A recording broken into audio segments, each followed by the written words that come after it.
Yeah. So they accepted us because Bob Marley had died and there was no new reggae. Serve for a couple hours and get back, but if somebody has a time restriction and they need to get out early, we can organize that. Look at his locks. That's not him putting any color in it. That's just the sun and burning the it. salt water burn out the head. Yeah. But Jamaica has a lot of beautiful places and many interesting things to do. This week on Kareem's Quest, I'll be at Jamnesia, where they do surfing and they teach surfing lessons as well. So if you come here and you're a little bit intimidated, they have many instructors who will make sure that you're comfortable and you can understand it. And they start you off in the shallow end. So don't worry if you're not a great swimmer. Kareem's Quest. Travel different from the rest. You're watching Kareem's Quest. Always an adventure when you're watching Kareem's Quest.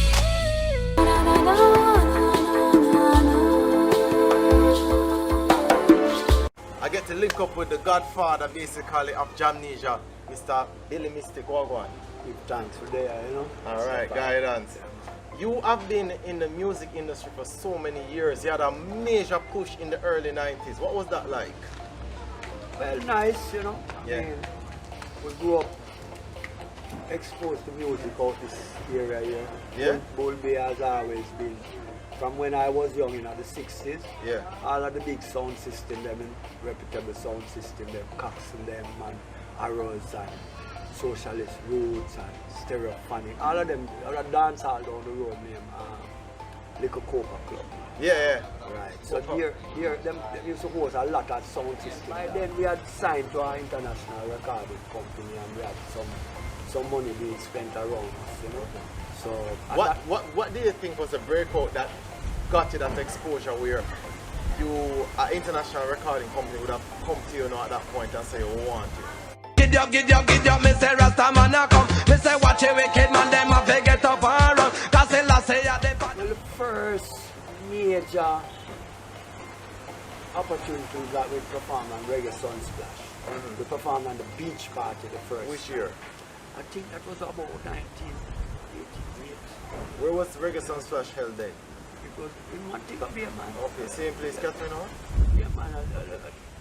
And then move it around a couple times, you know. But we performed there at the beach party, and what happened for us there was a lady in Britain who ran a company called Music Circuit, and she had a deal with the British Arts Council, and she had sold them on the idea that the West Indian diaspora in England were missing out on their culture because all they got to listen in terms of music was only music that made it to the hit parade. They would hear that. So they were kind of cut off from them, the musical culture. The market is always 3 or 4 years behind. Yeah, in so you what's got to... happening. Yeah. So they accepted us because Bob Marley had died and there was no new reggae. Soak up the sun on pristine beaches, ride horses through the ocean, feel the zipline rush. With Kareem's Quest Tours, discover Jamaica's hidden gems, find amazing places to stay, and learn the secrets of our island plans. Your unforgettable adventure awaits. Reggae of that type of feel coming out of Jamaica. They already knew about Third World and all of the other groups that were there that were touring at the same time with Bob Marley. Then after Bob Marley's death, we were the only really new reggae kind of roots. Yeah, and then you guys had a different feel to it. Right. So it was much more palatable to the international marketplace. So we got a lot of tours. We got a lot. You must have been exhausted though, probably 92, 93, because when did you get cast for being on Royal Palm? Wow, that's a hard one to do. Yeah, that probably still early 90s too. No, it probably. Or mid 90s? Yeah, mid to the end of the 90s it was, I think, because I know I did that for about 15 years. No, it's early 90s. It's a mid 90s. Also, yeah. But at that time I was touring a lot, and so I had to. They had to work with me around my touring and recording schedule at the time, because I was never an actor. You know, and what was that like, the first acting experience for you? Easy. Yeah? Easy, yeah. You know, 'cause We are all actors, you know. Yeah. When them box all a new girl, you know, Yeah. you put on the act, you know what I mean? When the new girl box you, she put on her act and she talk nice and thing and sit and so we are all really actors, you know. A lot of us have issues dealing with internally, but we don't share with the public. So in just being ourselves and handling our issues privately is a form of acting. Let me ask you, on that set, who were you most impressed with in terms of acting capabilities? There's lots of talented people. Yeah. You know, it's difficult to say, to pick someone out because in picking one person out, Another person might feel away. no, not so they might feel away, but it's like when you pick this person for the reasons you pick this person and you look at another actor, you realize that there's so much in this other personality as well. So it's very difficult. There's so many people that this one might be stronger in this aspect, but the other one. For your preference, though, in terms of but your if I style if I had to put my word down, we'd definitely have to say Reggie Carter. You know, the late great Reggie Carter. And okay, and that was Sonny. He played the character of no, he played Ted Blackburn. Ted Blackburn. Yeah. He was for me the real professional. Really. You know, the Hollywood type of Yeah, personality. that you that know? personality. To Yeah, him. he's like the professional way in which he did his thing and the way he would get into character for the scenes. You know, I think I got a lot from him, from being able to share the space with him and watch him work, you know, and admire the way he did his thing. You know, I think it helped me and encouraged, not only really encouraged me, but what I would say, gave me more confidence in myself that I was doing the right thing. Get you. Rest in peace.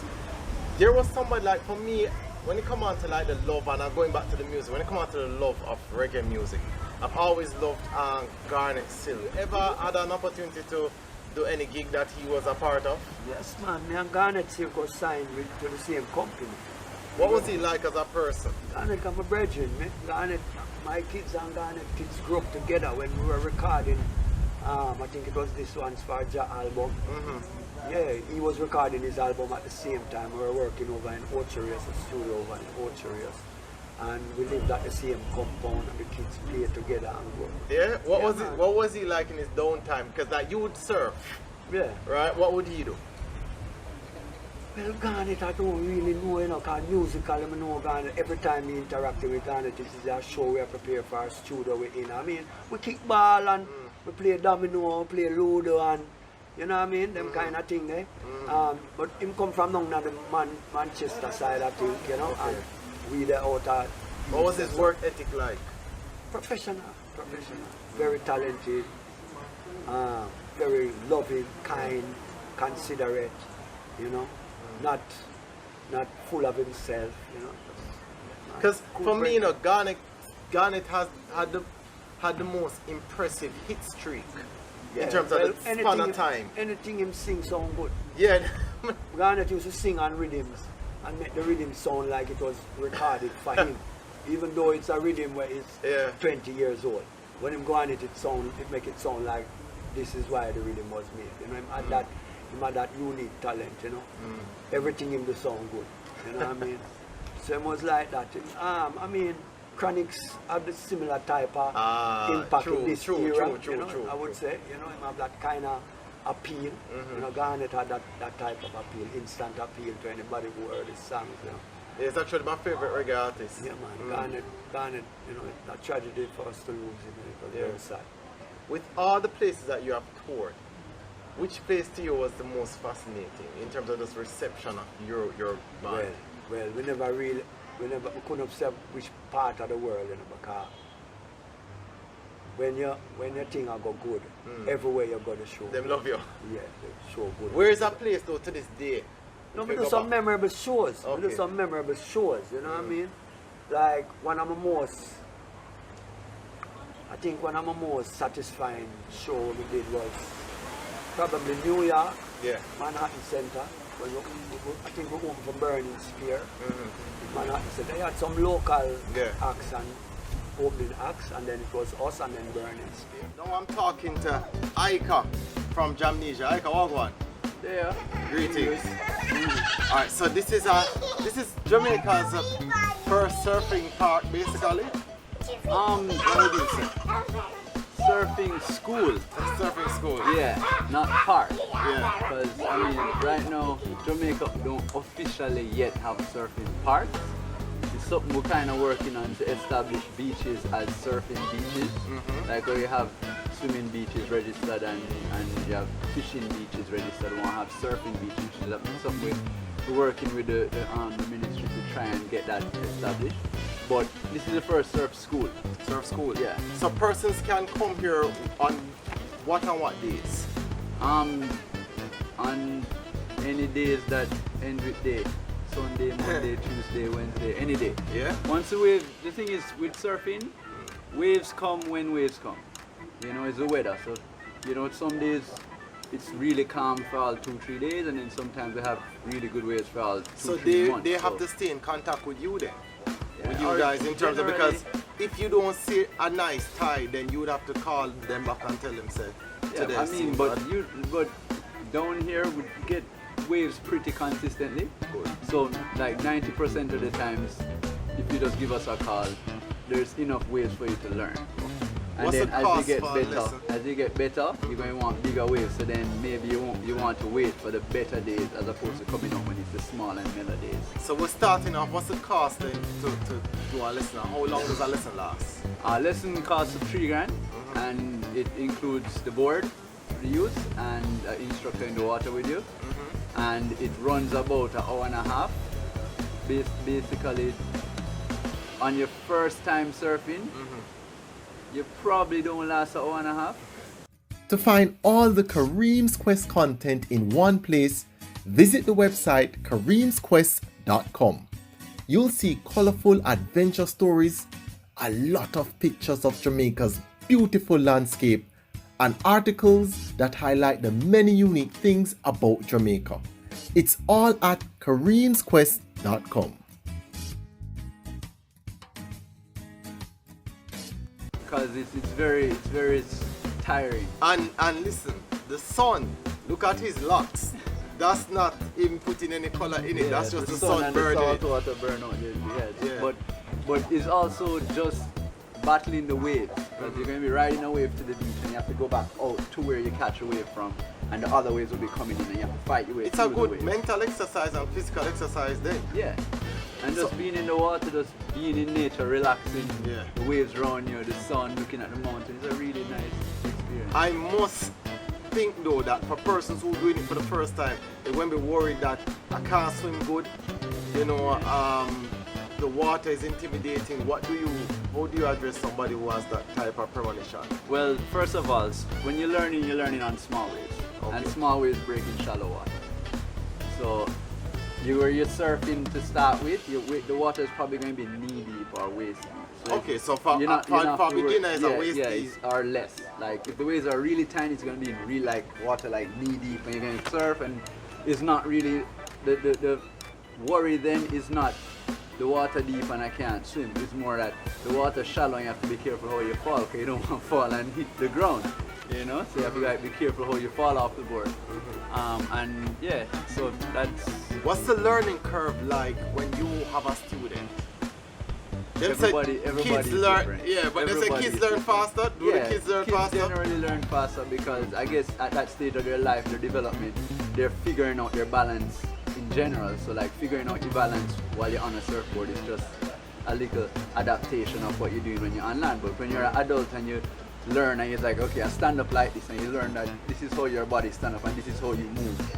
And you do that for 20, 30 years, then you go on a surfboard and you have to learn how to balance different and how to move different. It's going to take a little while, but as I said, some people catch it really quickly, and the first wave you put them on, they stand up and they're riding it perfect. You know, some people it takes them a little while, so it just depends on your body, your balance, you know, and how well you adapt to it. So it's like when we're starting off, normally we just tell them, everybody like, hey, go out there, just take it a step at a time. First, we're gonna just try and balance on, not even catch away, just lie down on the board. And every little step you make is like, all right, you achieved something there. Let's move to the next step. Now let's start paddling. Let's start doing this, and you slowly work your way up. Some people take them 20 minutes to learn it. Some people take them. When I 2 came years. today, I saw a family bring, I think it was like the kids. Yeah. So does that happen frequently, or is Yeah. the entire family, or just most of the kids come? Entire families come. You know, a lot of times it starts out with sometimes the kids being interested in surfing, and then once the kids get involved and they want to keep coming back, they're like, the parents are coming anyways, so they're like, yeah, let me try it, and then they end up really liking it too. And then, but sometimes it's just even the parents, like, they're just like, it's something they've always wanted to do and just never had the chance to do it. And What's the cost to rent a surfboard for somebody who already knows then how to surf? somebody who already knows is a grand. We rent a board and you go and it's a grand for a session and you surf until you're boss. And the good thing is that you guys have a nice little bar and restaurant too. Yeah, So. have a little setup. Yeah. Our setup here is mainly, we started off here before it was like a full-on school, surf school. But my father, he's a musician and he used to tour the world. And he used to go abroad and he would bring pictures and videos of Jamaican surfing, and wherever he go, people would see, like he'd go to California and show the guys there. And, you know, so after a while, people would be like, hey, they want to come surf in Jamaica. And that's kind of how we started out our little place here, where, you know, people he meet abroad would come down and, you know, want to stay with us here. You know, so we have bathrooms, have a little bar here, they can get drinks, you know, and have a couple rooms with bunk beds that people can just chat for a couple days and surf. What I love also with your family, you're extremely involved in Old Bay community, Yeah. right? Yeah, man. Where you get that from? Well, all of us born and grew up. My grandparents bought this property back in the 50s, I think. So my father was born and grew up right here before anybody else was really in the area. Back when it was probably about 3 or 4 families in the whole area. And, you know, so over the years we all grew up and see the whole community build and grow. And, you know, just coming from that, seeing little kids way younger than me grow up into adults now, and, you know, you see the good stories and you see some of the bad stories, and, you know, it's always, you have to try and, you know, out of our nature, try and help people do better with them life. Because even when I'm here, the vibe I get from here is a family vibe. Yeah. Come see little kids them a run round, no discrimination. You understand? Everybody will come get a nice energy and a nice greeting. Yeah, man, because, I mean, you have to share love with everybody, you know. Sometimes you see somebody and them look alright, but you don't really know what they're going through, you know. So you have to just, no matter where you are, it could be your same thing. You might be going through some tough times, but you put on a straight face and go in the world. Or if somebody see you and have attitude and you just mess up your whole day and your vibe, but if somebody see you and just have a, you know, So you create that energy here. just give Yeah. that nice positive energy, because, Yeah. you know, you never know, it might change somebody's life. To see more Kareem's Quest features and observe some of the beautiful places that are highlighted, look for Kareem's Quest on Instagram and Facebook, where you can view different posts throughout the week. And to watch the latest videos and see extra behind the scenes content, go to YouTube and subscribe to Kareem's Quest. And while you're there, don't forget to comment, share, and click the bell icon so you can know when all the new episodes are out.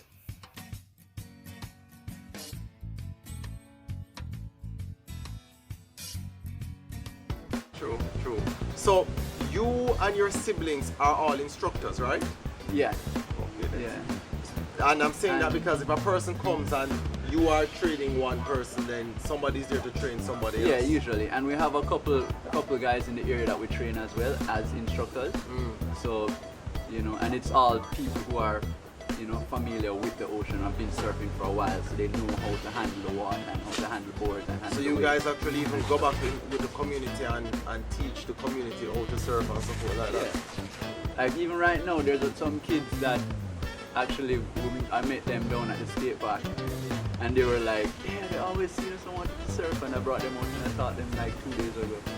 And now they're like, every day they're coming back wanting to go. The sea kind of rough today, it's kind of big a little bit for them today, so they're down there waiting on me to possibly give them a heads up and see if they can manage it, but we'll see how it goes.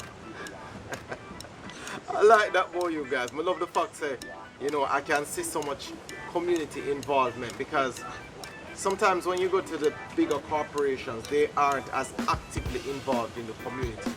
as the smaller mom and pop type Yeah. places. You get me, where you see persons find a way to engage persons, especially with our young men. Our young men need guidance. Yeah. So I would say that. I really commend you guys on that. What is the duration like in terms of time? What time do you start and what time do you end? Well, we live here, Yeah. so, and normally in the early mornings, if the conditions are really, really good, we go surf and surf for a couple of hours and get back. But if somebody has a time restriction and they need to get out early, we can organize that. The sun gets really hot in the daytime, Yes. so usually if people are booking lessons, we try to tell them come like mid-morning or in the early afternoon, so by the time you get into the water and you start work, it's not like middle of the day and you drain, you know. So that's typically how we do it. Have like a morning session and then a kind of lunchtime, middle of the day, kind of ease off, and then have an evening session. So we try to schedule like that. But basically, if you're on that time restriction, you're only going to be, as I said, if it's the first time, an hour and a half, and you're bust. So you know. You can come anytime, but then once you kind of get the hang of it, then you're probably going to want to come early in the morning or in the afternoon, because when there's less strong winds, the water is a lot more conducive for surfing. Like the water is a lot more smooth, so when you're riding the waves, it's not so bumpy. It's like a lot of nicer ride, you know. So once people start getting better, then they come and just be like renting a board and just be like, hey, they give me a contact, like, yo, what the waves looking like? And I was like, yeah, I'm actually on my way to surf. No, you can go grab a board and go surf. What You know? if you had something to say to persons who may have inhibitions about surfing? What would you tell them? Surfing is easy. That's the only thing you can tell them. I mean, Surfing is it's easy. easy. It's not difficult to learn. The hardest part in surfing, which is what I tell everybody, and once they try it, they realize, is paddling. Is getting out. Standing up and riding a wave is easy. Once you figure out your technique on how you're going to do it, because everybody is different. Which is also something I also tell everyone. Everybody is different. Everybody's body is different. So you might stand and bend forward a little more than someone else. The way you get up might be tweaking a little bit different than someone else. So that's the major part of the lesson, is figuring out how best for you individually to stand up and ride a wave. And then once you get that point and you're like, all right, I can't stand up now, then you start working on the hard part, which is paddling and catching the waves and the timing and picking the right ones and staying in position and doing all of that stuff.